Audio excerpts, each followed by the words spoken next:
ওনার একটু emergency request করার কারণে দিয়েছি বস, নাহলে দিতাম না। ভাই আমার বাসাটা সাহিত্য কেন্দ্রে গল্লিতে, ইমার্জেন্সি আমার দেরি হয়ে গেছে, এই জন্য নিছি। আপনাকে ওই প্রশ্নের উত্তর তো দিতে পারুম না। আপনার জন্য তো আসলে এই নিয়মটা বেশি করে মানা উচিত। থাকার কোয়েন না ভাই। এই ক্যামেরাটাও ধরে নেয় এনএসআই থেকে। এখন করার কি আর, এখন ওই যে বাচ্চার স্কুল নেওয়া বন্ধ হয়ে যাবে। আসলে তেল সার্চ করতে যেয়ে 100 টাকা তেল খরচ হয়ে যাচ্ছে। তো এটা আসলে কেন বুঝতেছি না, গভর্নমেন্ট বলতেছে যে তেল আছে, তেলের ক্রাইসিস নাই, কিন্তু পাম্পে তেল দিচ্ছে না। 6 লিটার তেল দরকার হয়, কিন্তু সরকার আমাকে দিচ্ছে 2 লিটার, এবং এই 2 লিটার তেলের জন্য আমার ন্যূনতম 3 ঘন্টা ওয়েট করতে হচ্ছে আমার। তো 3 ঘন্টা যদি ওয়েট করি, আমার এই 2 লিটার তেলে আমার চলবে 2.5 ঘন্টা, সর্বোচ্চ 2.5 ঘন্টা। তাহলে 2.5 ঘন্টা পরে আবার আমার 3 ঘন্টা ওয়েট করতে হবে। তো রোজা থেকে আমি কিভাবে এটা সম্ভব হবে বলেন?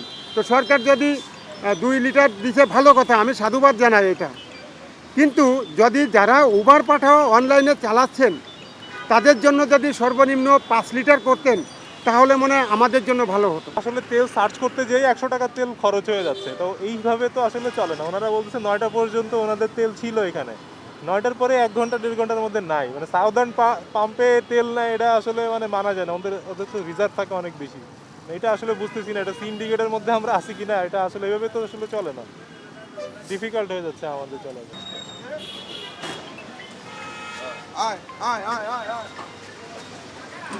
আচ্ছা ভাই, এই যে সিরিয়াল ব্রেক করে ওনার একটু ইমার্জেন্সি রিকোয়েস্ট করার কারণে দিয়েছি বস, নাহলে দিতাম না। ওনার একটু বেশি ইমার্জেন্সি আর কি, উনি একটু রিকোয়েস্ট করছে, এর জন্য দিচ্ছি ইমার্জেন্সি। আর ভাই আমার বাসাটা সাহিত্য কেন্দ্রে গল্লিতে, ইমার্জেন্সি আমার দেরি হয়ে গেছে, এই জন্য নিছি। আছে আছে আছে, আপনাকে ওই প্রশ্নের উত্তর তো দিতে পারুম না। এটা কোনোভাবে খণ্ডানো যাবে না। আমি জোরও করে নেই কিছু, ওনারা পরিচিত, সারাক্ষণ এখানে থাকি, বলছি যে একটা প্রোগ্রামে যেমন দিয়ে দেন, এই জন্য দিচ্ছে। ভাই আমি ক্রেডিট কাস্টমার আর কি এখানে, এই জন্য আর কি। না না না ক্রেডিট কাস্টমার আর কি, আমরা আগের থেকেই প্রিপেড আর কি, আগের থেকে। হ্যাঁ ওই যে বাইরে জানে আর কি।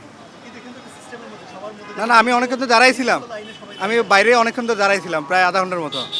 এই জন্য এখানে আর এমার্জেন্সি ছিল, তো এই জন্য আর কি। না নিয়ম তো ভাই, এখন আমি তো বাইরে দাঁড়াইছিলাম তো। আপনার জন্য তো আসলে এই নিয়মটা বেশি করে মানা উচিত। থাকার কোয়েন না ভাই। আচ্ছা এই ক্যামেরাটাও ধরে নেয় এনএসআই থেকে। কিন্তু সবাই তো এখানে দীর্ঘ লাইনে দাঁড়িয়ে আছে, আপনি লাইন নামেন এখানে থেকে কেন আসলেন? আমাদের তো এমার্জেন্সি কাজ বুঝে নেই তো, সরকারি এমার্জেন্সি কাজ থাকে না আমাদের। ওনারা বলছে তেল নাই, তো বলছে কি তেল কেন নাই? আগে যে আমরা পেট্রোল বিক্রি করি না, অক্টেন বিক্রি করি না, এই যে উনি বললো।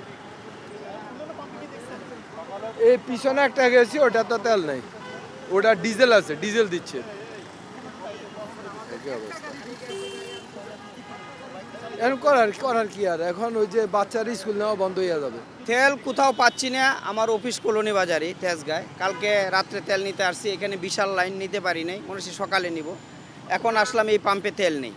গেলাম সেরাটনে তেল দিতেছে, কিন্তু বিশাল লাইন, যে লাইন এটা ঘন্টা 3-4 লাগবে। আমি অফিস করব না মোটরসাইকেলে তেল নিব? এটা আসলে কেন বুঝতেছি না, গভর্নমেন্ট বলতেছে যে তেল আছে, তেলের ক্রাইসিস নাই, কিন্তু পাম্পে তেল দিচ্ছে না। এটা কারণটা বুঝতেছি না, কি কারণে মানে সিন্ডিকেটটা করলো, এটা একটু জানতে চাই।